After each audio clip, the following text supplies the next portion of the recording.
बच्चों, कैसे हैं आप लोग? बच्चे, मैं हूं Vaibhav Agarwal and welcome to your beautiful सा चैनल फिजिक्स ब्रो।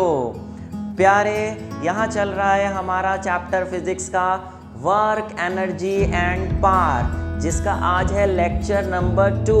बेटा, पिछले लेक्चर में हमने इस चैप्टर का इंट्रोडक्शन में, क्योंकि इस चैप्टर में 3 पार्ट्स हैं, वर्क, एनर्जी एंड पावर, तो पहले लेक्चर में मैंने आपको पूरी डिटेलिंग दी थी वर्क के बारे में कि वर्क क्या होता है, उसके फॉर्मूले, उसके यूनिट्स वगैरह वगैरह। आज हम स्टार्ट कर रहे हैं एनर्जी नहीं, पहले पावर स्टार्ट कर रहे हैं। अगर आपको वर्क का लेक्चर फिर से देखना है या नहीं देखा है, समझना है, तो नीचे डिस्क्रिप्शन बॉक्स में उसका लिंक है, डायरेक्ट जाके वहाँ पर आप जंप कर सकते हैं। फिलहाल आज हम स्टार्ट कर रहे हैं अपना पार्ट, जिसका नाम है पावर। ओके प्यारे, बात आई पावर क्या चीज़ होती है। मेरे बताने से पहले मैं आपसे पूछना चाहूँगा कि बताइए पावर का क्या मतलब होता है। पावर मत कहना, पावर पावर पावर नहीं बोलते, इसकी प्रोनाउंसिएशन है पावर, ठीक है। तो पहले आप बताइए कि what do you mean by power in general. Power का मतलब क्या होता है? ओके, कुछ बच्चे कह रहे हैं कि सर पावर मतलब ताकत। जी हाँ, पावर का मतलब बिल्कुल ताकत होता है, लेकिन what do you mean by ताकत? ताकत का क्या मतलब है प्यारे? ताकत का क्या मतलब ये है कि हम कितना वर्क कर सकते हैं। बोले सर इसमें ज़्यादा ताकत है, इसमें कम ताकत है, ये मरगिल्ला है, कमज़ोर है, ये ताकतवर है, तो ये ज़्यादा वर्क कर सकता है, ये कम वर्क कर सकता है। तो क्या ताकत का मतलब कि कोई कितना वर्क कर सकता है? जी नो। पावर डजंट मीन कि कौन कितना वर्क कर सकता है, किसमें कितनी कैपेबिलिटी है वर्क करने की। नहीं नहीं, वो तो एक अलग चीज़ होती है कि कोई कितना वर्क कर सकता है, उस क्वांटिटी को तो हम एनर्जी कहते हैं कि इसमें ज़्यादा एनर्जी है, इसमें कम एनर्जी है, ज़्यादा वर्क कर सकता है, ये कम वर्क कर सकता है, जिसमें कम एनर्जी वो कम वर्क करेगा, जिसमें ज़्यादा एनर्जी वो ज़्यादा वर्क कर सकता है। पावर एक अलग चीज़ है। पावर का मतलब ताकत। क्या? किस चीज़ की ताकत? कैसी ताकत?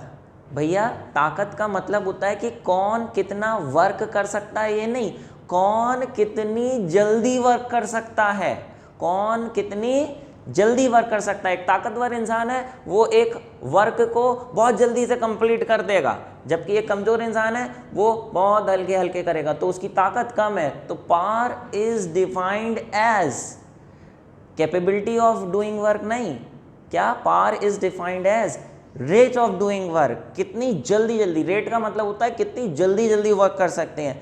फॉर एग्जाम्पल कि एक कुली है, बहुत ही कमज़ोर सा कुली है, वो सामान उठा के ऊपर बस पे चढ़ा रहा है। मान लें 20 किलो का पार्सल है, पैकेट है, उसे चढ़ा के वो बस के ऊपर जब रखता है तो उसे रखने में लग जाते हैं पूरे 5 मिनट, ठीक है। और वहीं एक ताकतवर कुली आया, उसने वही पैकेट उठा के वहाँ पे 20 सेकंड में रख दिया।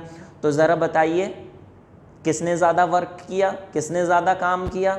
अब ये मत कहना कि सर वहाँ कमज़ोर कुली ने ज़्यादा काम किया क्योंकि उसे 5 मिनट लग गए। अरे नहीं, काम तो दोनों ने सेम किया। काम तो वही था ना कि सामान को उठा के ऊपर रखना था, तो वर्क तो दोनों ने ही सेम किया। किसी ने ज़्यादा या किसी ने कम थोड़ी ना कर दिया, एक ही काम किया दोनों ने। लेकिन एक ने देर से किया, एक ने हल्के हल्के किया, एक ने जल्दी से कर दिया। तो ताकत किसकी ज़्यादा है? जी हाँ, बिना सोचे समझे आप बता सकते हो। बोले सर वो ताकतवर कुली, जो बॉडी बिल्डर वाला कुली था, उनने ऐसे उठाया और ऐसे रख दिया, तो उसकी ताकत ज़्यादा है। क्यों? क्योंकि उसने जो वर्क किया, इसने जो वर्क किया, वर्क तो सेम था, लेकिन वर्क ताकतवर वाले कुली ने जल्दी जल्दी कर दिया, जल्दी से उठा के रख दिया। तो उसका जो रेट ऑफ डूइंग वर्क है, वर्क करने का रेट, कितनी जल्दी जल्दी कर रहा है, वो ज़्यादा है, इसलिए उसकी पावर ज़्यादा है। पावर नहीं, पावर। उसकी पावर ज़्यादा है, इसकी पावर कम है। तो पावर इज डिफाइंड एज, देखिए, पावर इज डिफाइंड एज क्या? रेट ऑफ डूइंग वर्क, ठीक है प्यारे। रेट का मतलब होता है कितनी जल्दी जल्दी वर्क हो रहा है। जो मैंने अभी आपको कुली वाला एग्जाम्पल दिया, इसका न्यूमेरिकली भी हम प्रूफ करके दिखाएंगे, आपको समझाएंगे कि किसका पावर ज़्यादा होगी, किसकी पावर कम होगी। अच्छा बेटा रेट, कहीं पे भी बेटा रेट लिखा होता है, रेट का मतलब होता है अपॉन टाइम, रेट का मतलब अपॉन टाइम। तो यहाँ पे किस चीज़ का रेट है, वर्क का रेट है। तो पार का अगर फॉर्मूला पूछें क्या होगा, तो पार का फॉर्मूला अकॉर्डिंग टू डेफिनेशन हो जाएगा वर्क डन अपॉन टाइम। क्यों, power is defined as rate of doing work, यानी वर्क अपॉन टाइम। कहीं पे भी रेट लिखा है, रेट का मतलब अपॉन टाइम, किस चीज़ का रेट लिखा है यहाँ पे, वर्क का, तो वर्क अपॉन टाइम।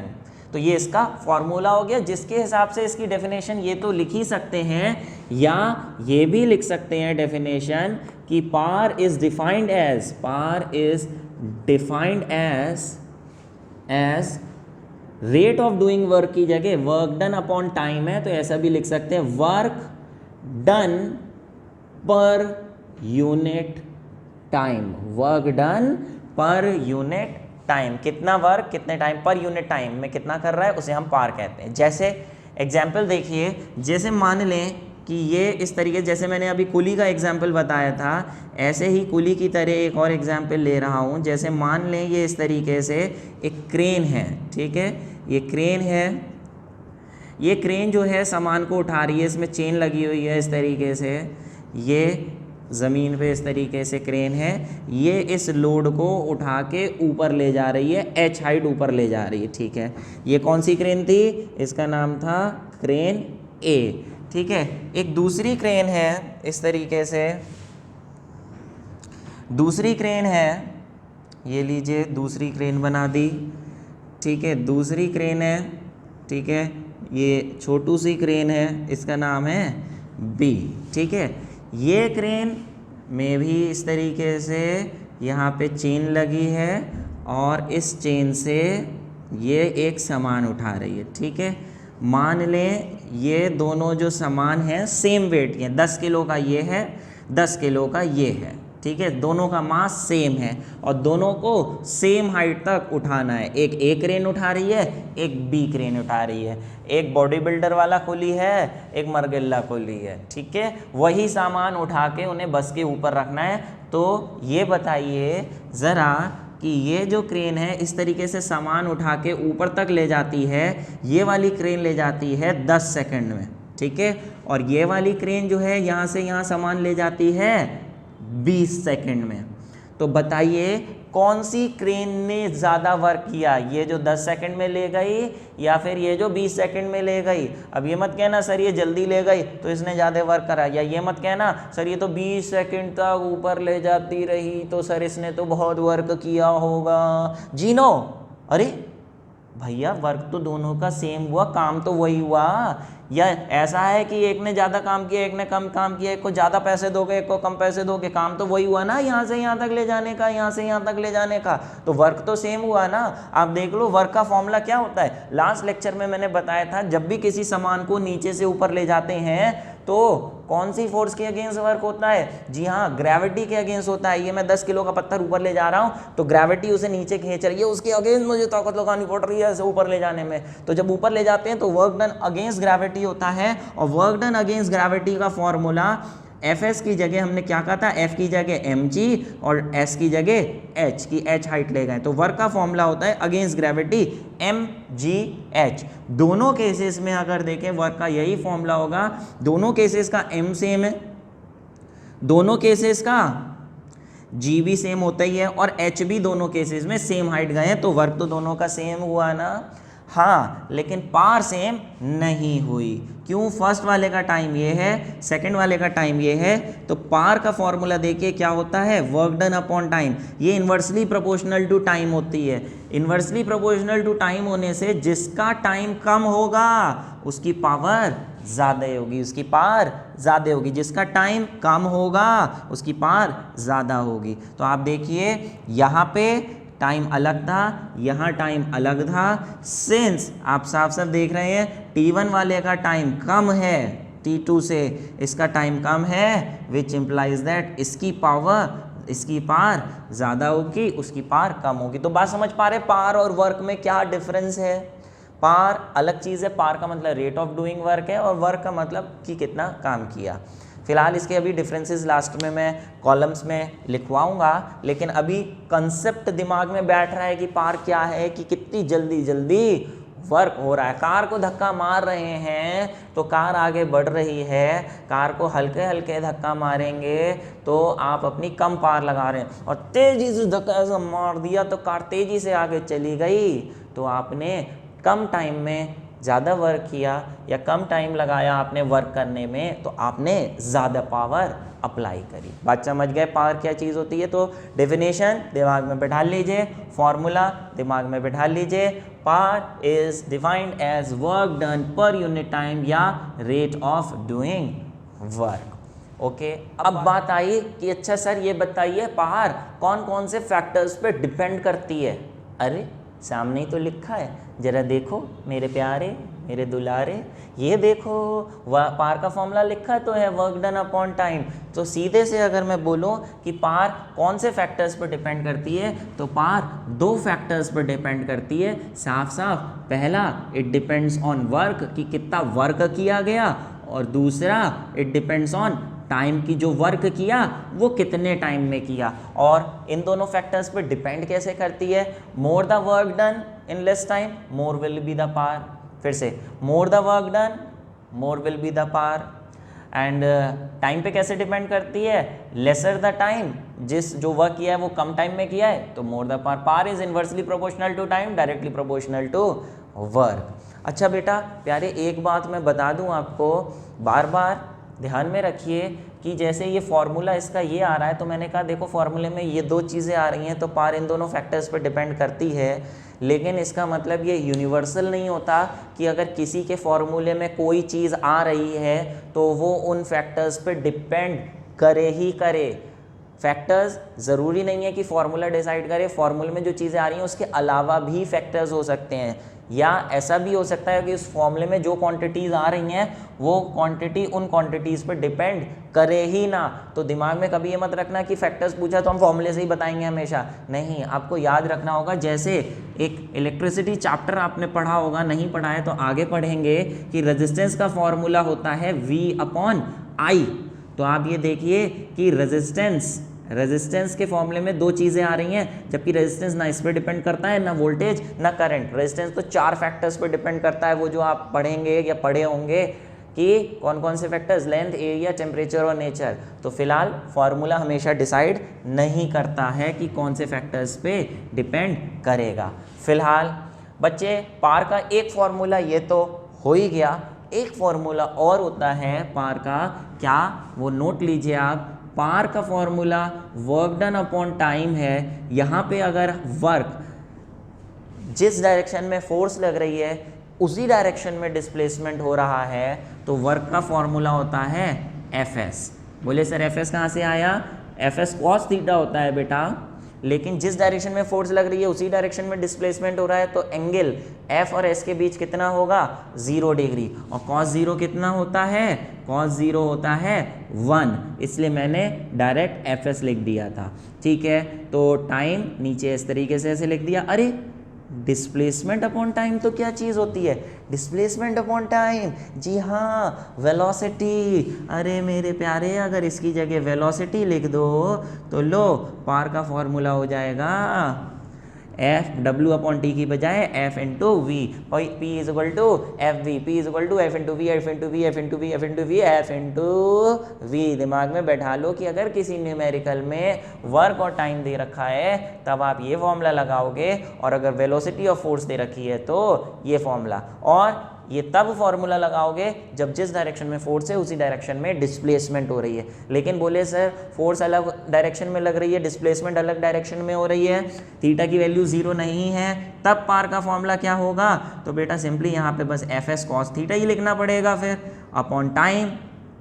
वर्क का फॉर्मूला Fs cos थीटा, तो यहाँ S अपॉन टी करो, S अपॉन टी की जगह वेलोसिटी लिख दोगे तब पावर का फॉर्मूला ये हो जाएगा। ठीक है प्यारे, FV की जगह FV cos थीटा। लेकिन कई बार ऐसा क्वेश्चन में होता है कि एंगल गिवन ही नहीं होता है कि किस डायरेक्शन में फोर्स और डिस्प्लेसमेंट हो रही है, तो ऐसे केसेस में हम कंसिडर कर लेते हैं, अज्यूम कर लेते हैं कि दोनों सेम डायरेक्शन में है, तो फॉर्मूला यही आप लगाओ। यहाँ थीटा की बात करी है तो आप ये वाला फॉर्मूला लगा सकते हो।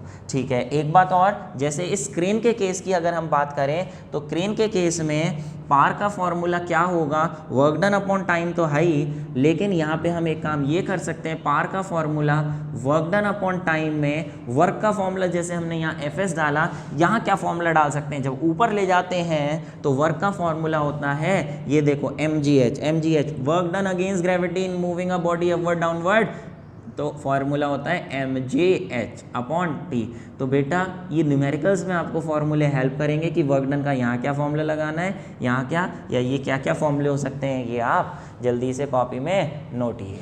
ठीक है, फिलहाल चलिए अगले टॉपिक की ओर बढ़ते हैं।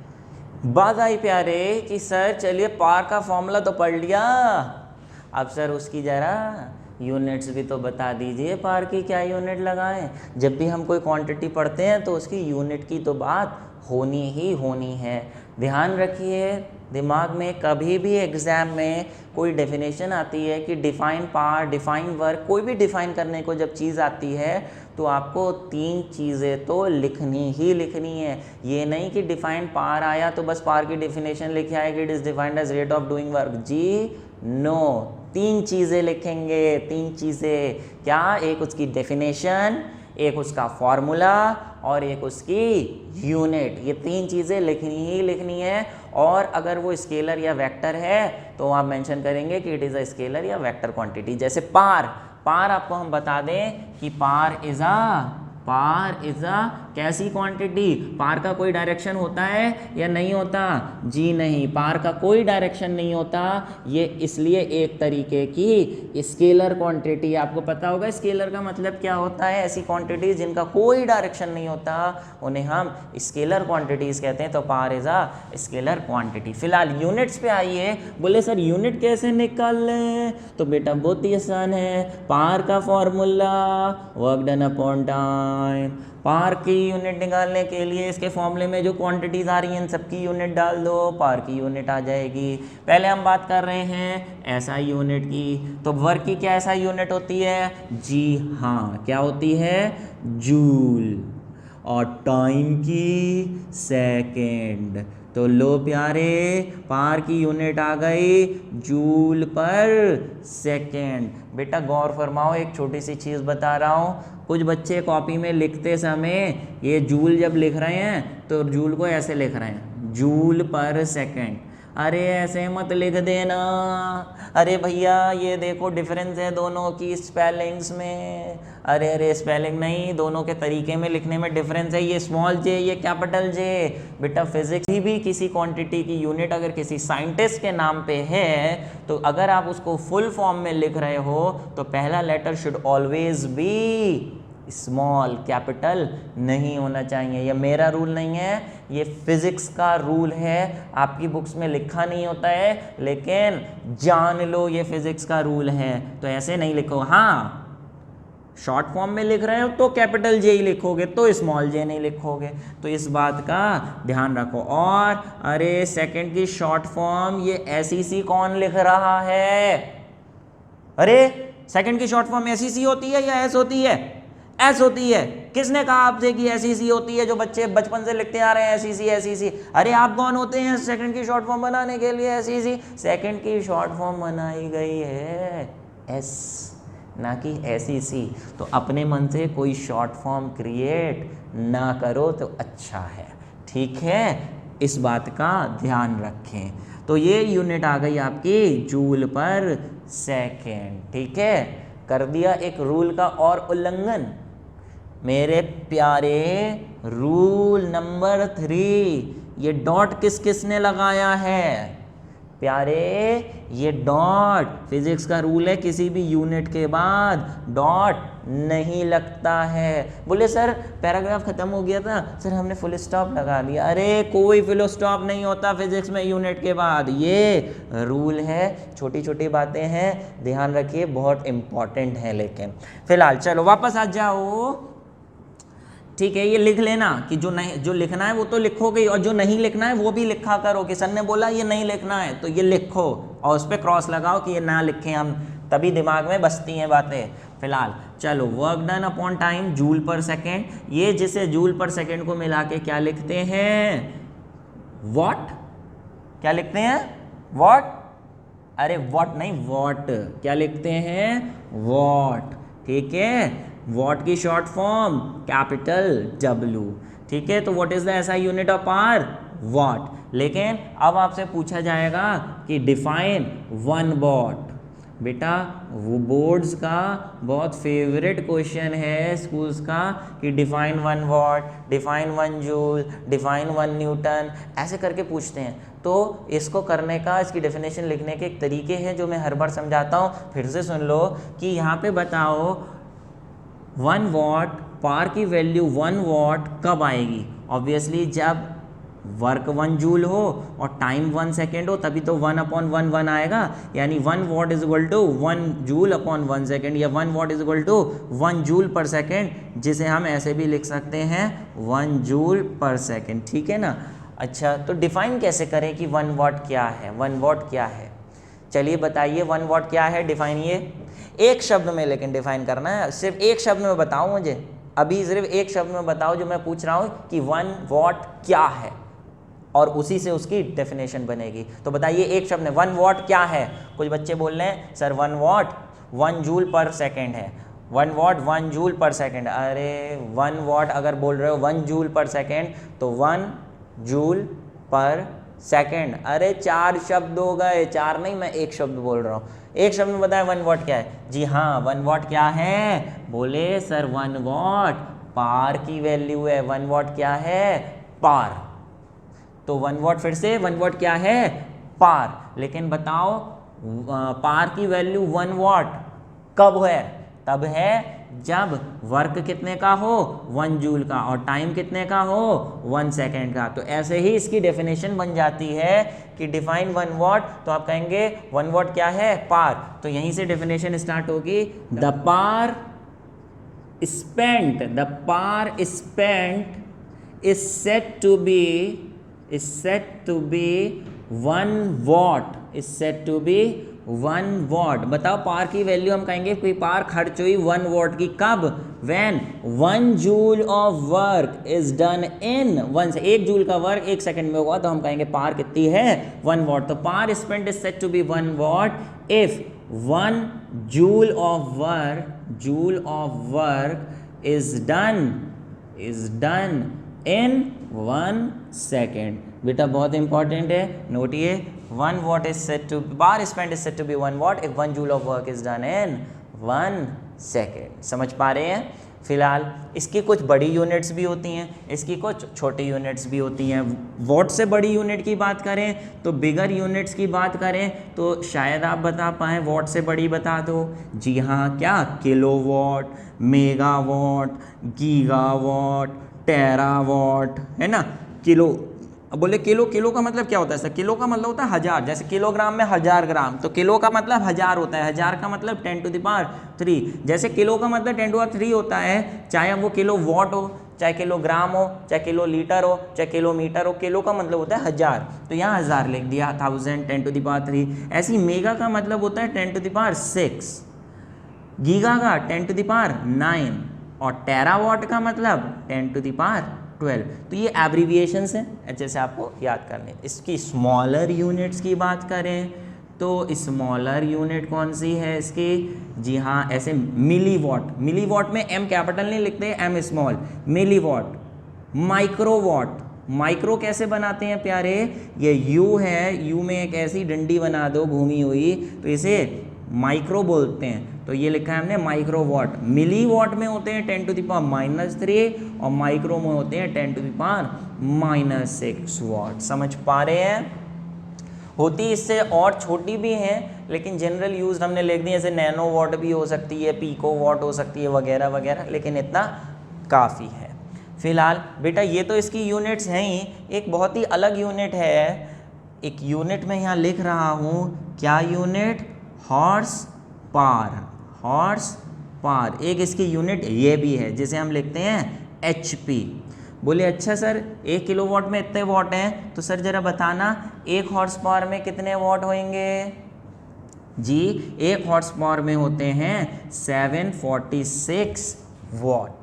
और जब आप हॉर्स पावर लिख रहे हैं बेटा, तो इसे ऐसे स्मॉल से नहीं लिखेंगे, इसे इस तरीके से कैपिटल H और कैपिटल P से लिखेंगे, ऐसे डॉट लगा के। ये हॉर्स पावर के लिखने का तरीका है, जहाँ पे एक horse power is equal to 746 watt. बोले सर हॉर्स पावर तो कभी हमने सुनी नहीं यूनिट। हाँ, हो सकता है नहीं सुनी हो, कई बच्चों ने सुनी भी होगी। बेटा हॉर्स पावर एक बहुत ही अलग सी यूनिट है जो कुछ ही जगह पे यूज़ करी जाती है। Actually this is the unit of power which is used for engineering purposes. Engineering purposes में यूज़ करी जाती है। इंजीनियरिंग पर्पसेस का बेटा मतलब ये होता है कि इंजन्स बनाने के लिए, इंजन्स की पावर जब हम पूछी जाती है तो वॉट में बताने की बजाय हॉर्स पावर में बताते हैं। जैसे बेटा अगर आप पंखा लेने गए, लाइट लेने गए, बोले बल्ब ले आना, तो बल्ब कैसे लाते हो? बोले 15 वॉट का लाऊं, 20 वॉट का लाऊं, 10 वॉट का लाऊं। तो बल्ब, पंखा, लाइट ये वॉट में होती हैं। एक रॉड होती है, लगभग कितने वॉट की होती होगी? वो होती है लगभग 60, 70, 50 वॉट की। पंखा होता है लगभग 80, 100 या 150 वॉट का। तो वो ये जनरल अप्लायंसेस, इलेक्ट्रिकल अप्लायंसेस की पावर तो वॉट में बताई जाती है। लेकिन अगर हम इंजन्स की बात करें, आप कार लेने गए, बोले इस कार में इंजन बताइए कितनी पावर का लगा है। अरे तो वो इंजन की पावर जो है वॉट में थोड़ी बताते हैं। ये थोड़ी कहेंगे कि भैया इसका इंजन 1000 वॉट का है। अरे वॉट में नहीं, उसकी पावर हॉर्स पावर में बताई जाती है। वो कहेंगे कि सर इसमें 5 HP का इंजन लगा है, 2 HP का इंजन लगा है, 10 HP का इंजन लगा है। तो horse power is use for engineering purposes where 1 horse power is equal to 746 watt. ठीक है सर जी, ये तो समझ में आ गया हॉर्स पावर कहाँ यूज़ होती है। लेकिन सर यहाँ पे ये शब्द हॉर्स क्यों आया? हॉर्स, प्यारे बच्चे बताओ ये हॉर्स शब्द क्यों आया? पावर तो ठीक है, लेकिन पावर से पहले हॉर्स काहे को लगा दिया? घोड़ा काहे को यूज़ किया इसमें? तो बोले सर घोड़ा ना बड़ा तेज़ी से भागता है, गुड़ गुड़ गुड़ गुड़। बोले सर घोड़ा का यूज़ कर लिया, हॉर्स पावर लगा दिया क्योंकि घोड़ा तेज़ी से भागता है। अरे भैया घोड़े से तेज तो फिर चीता भागता है, तो क्या चीता पावर लिख देंगे? तो फिर तो चीता पावर हो जाना चाहिए था। अरे बोले सर फिर तो उस हिसाब से ताकतवर की बात करनी चाहिए। बोले फिर तो एलिफेंट पावर हो जाना चाहिए था, व्हेल पावर हो जाना चाहिए, वो तो बहुत ही ताकतवर होते हैं, उनमें बहुत पावर होती है। अरे भैया ये काम थोड़ी ना इस हिसाब से रखा गया है यहाँ नाम कि कुछ भी रख दोगे कि चूहा पावर, कुत्ता पावर, बिल्ली पावर। अरे नहीं, हॉर्स पावर रखने का एक सॉलिड रीज़न है। क्या रीज़न है? सुनिए, ये बुक्स में नहीं लिखा होता, आपको जनरल नॉलेज के लिए बता रहा हूँ। जो आपको पढ़ रहे हैं कोई चीज़ तो उसकी पूरी मालूमात होनी चाहिए कि हॉर्स पावर ही क्यों। हॉर्स पावर क्यों प्यारे? क्योंकि ये जो यूनिट रखी गई है हॉर्स पावर किसके लिए रखी गई है? इंजन्स के लिए। इंजन्स का काम क्या होता है? गाड़ी को खींचना, है ना। गाड़ी को खींचने के काम में आते हैं, गाड़ी को एक जगह से दूसरी जगह ले जाते हैं। लेकिन ये बताओ, गाड़ियों में जब तक इंजन्स नहीं लगे थे तब तक 2 पहिया 4 पहिया गाड़ी को कौन खींचता था? कौन खींचता था? जो most widely used animal for खींचिंग द गाड़ी कौन था? यस, हॉर्सेस यूज़ करे जाते थे। जैसे घोड़ा गाड़ी यूज़ करी जाती थी गाड़ी को एक जगह से दूसरी जगह ले जाने के लिए, या हॉर्स पे बैठ के जाते थे, ठीक है ना। तो जब इंजन्स आए, इंजन्स का इन्वेंशन हुआ, जेम्स वॉट ने इंजन बनाया, स्टीम इंजन बनाया। कौन सा? स्टीम इंजन बनाया। तो इन्वेंशन हुआ, इंजन्स बनाए गए, इंजन्स यूज़ करे जाने लगे। अभी हटा दिया गया घोड़े को और घोड़े की जगह क्या लगा दिया गया? इंजन लगा दिया गया। अब कोई भी इंजन कितना ताकतवर है तो ऑब्वियसली ये हम जानना चाहेंगे इंजन कितना ताकतवर है। किससे कंपेयर करके? उससे कंपेयर करके जिसकी जगह इस इंजन ने ली है। किसकी जगह? घोड़े की जगह ली है। तो बोले भैया चलो कंपेयर करो घोड़े को और इंजन को। तो पता चला कि एक घोड़ा जो है, एक घोड़े में लगभग 746 वॉट की पावर होती है। बोले कैसे? सिंपल शब्दों में बताऊं मैं तो ऐसे कि जैसे एक गाड़ी दौड़ रही है किसी पर्टिकुलर स्पीड से, पर्टिकुलर टाइम में एक जगह से दूसरी जगह जाती है, ठीक है, कुछ पावर जनरेट होती है, एक जगह से दूसरी जगह घोड़ा ले गया, पर्टिकुलर टाइम में इस तरीके से ले गया घोड़ा, भगाते हुए। अब हमें चाहिए कि एक जगह से दूसरी जगह घोड़े को हटा के इंजन लगाया और उतने ही टाइम में एक जगह से दूसरी जगह ले जाने के लिए इंजन को कुछ पावर जनरेट करनी पड़ेगी।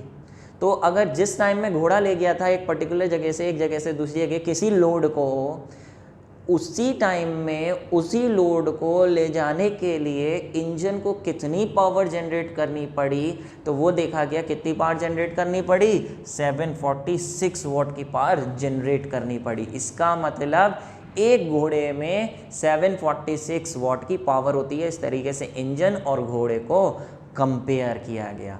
बट दैट डजंट मीन कि हर घोड़े में हॉर्स पावर ऑलवेज, मतलब हर घोड़े में 746 वॉट की पावर होती है, ये इसका मतलब नहीं है। ये एक्सपेरिमेंट जब करे जाते हैं तो बहुत सारे घोड़ों पे एक साथ करे गए, उनका एवरेज लिया गया तो ये निकल के आया, जो आपको याद करना है। ठीक है प्यारे, चलिए फिलहाल ये समझ चुके होंगे। अच्छा चलिए थोड़ा बुक से हटके कुछ और बता दूं मैं आपको जनरल नॉलेज के लिए, कि बच्चे जब आप कार लेने जाएंगे, स्कूटर लेने जाएंगे, बाइक लेने जाएंगे और आप पूछेंगे कि भैया इसकी पावर कितनी है इंजन की, तो वो आपको HP में नहीं बताएगा।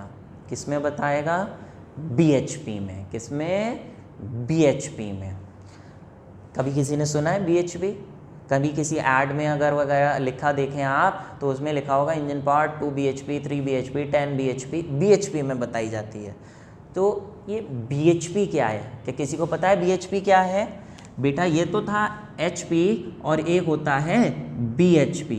BHP क्या चीज़ होती है बेटा? BHP का मतलब होता है break horse power. Break horse power, ठीक है। बोले सर ये ब्रेक हॉर्स पावर क्या होती है, और हॉर्स पावर और ब्रेक हॉर्स पावर में क्या डिफरेंस है?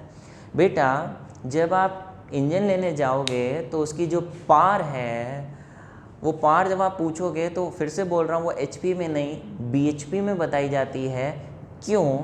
इसलिए कि बेटा जैसे अकेला इंजन है, ठीक है, अभी कार में नहीं लगा हुआ है, मोटरसाइकिल में नहीं लगा हुआ है ना, अभी अकेला इंजन है, इंजन को कहीं हमने टांगा तो वो कुछ पावर जनरेट कर रहा है। मान ले वो पावर जनरेट कर रहा है 5 HP की पावर जनरेट कर रहा है, तो उस अकेले इंजन की पावर तो 5 HP है। लेकिन ये बताओ कि एक जगह से दूसरी जगह स्कूल जाने के लिए क्या वो इंजन लाके, सिर्फ इंजन लाके इंजन पे बैठ के जाओगे टक टक टक टक टक टक?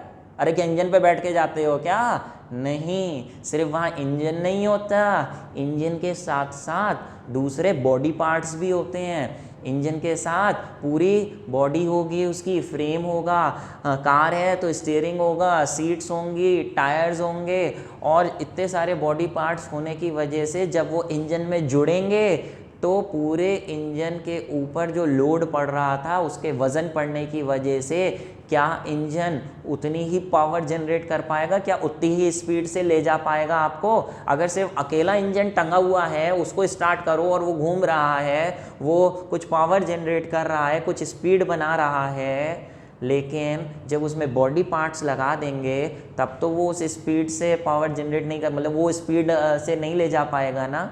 उसके दूसरे बॉडी पार्ट्स की आने की वजह से उस पर वज़न बढ़ जाएगा, जिसकी वजह से उसकी स्पीड, एक तरीके से कहें उसकी स्पीड कम हो जाएगी। मतलब एक तरीके से कहें कि उस इंजन पे ब्रेक्स लग जाएंगे। अब वो उतनी पावर से गाड़ी को नहीं खींच पाएगा जितनी पावर से बिना पार्ट्स के चल रहा था। तो एक तरीके से उसकी स्पीड कम हो जाएगी, एक तरीके से उस पर ब्रेक्स लग जाएंगे। तो अब जो आउटपुट में पावर दे पा रहा है उसको HP में ना कह के BHP में बोलेंगे, यानी ब्रेक हॉर्स पावर में बोल दिया गया, क्योंकि एक तरीके से उस पर ब्रेक्स लग गए और आउटपुट में पावर कम मिलेगी। इसलिए हमें मतलब होता है कि कार में फिट होने के बाद अब बताओ कितनी पावर से गाड़ी को खींचेगा। इसलिए HP से ज़्यादा इंपॉर्टेंट होता है BHP। समझ पा रहे हो? B क्यों लगा? ब्रेक, एक तरीके से उसमें स्पीड कम होने की वजह से मान लें कि ब्रेक्स लग गए, इसलिए ब्रेक हॉर्स पावर। ठीक है प्यारे, चलो अब बात हो ही रही है तो एक चीज़ और बता दूं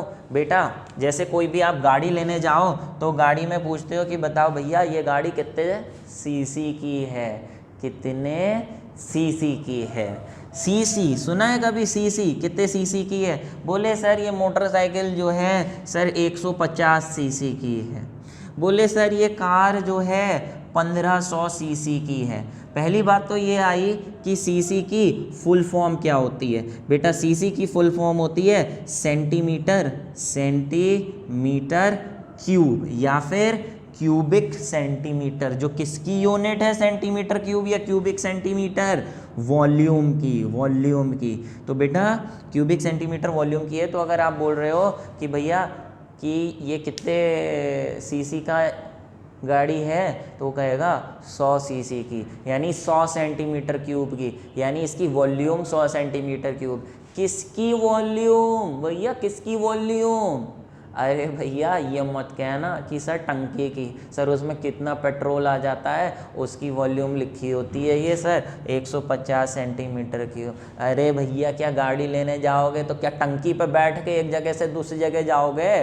टंकी से मतलब है, बोले सर टंकी हमारी बड़ी से बड़ी होनी चाहिए सर, 150 सीसी का पेट्रोल आ जाए उसमें। अरे प्यारे टंकी की वॉल्यूम से लेना देना नहीं है। ये जो वॉल्यूम होती है किसकी है वॉल्यूम? प्यारे ये वॉल्यूम होती है इंजन की। इंजन जो होता है, इंजन आपने देखा हो मोटरसाइकिल में तो बाहर से ही दिखता है, वो सिल्वर कलर का लाइनें होती हैं, टंकी के नीचे इंजन लगा होता है मोटरसाइकिल का।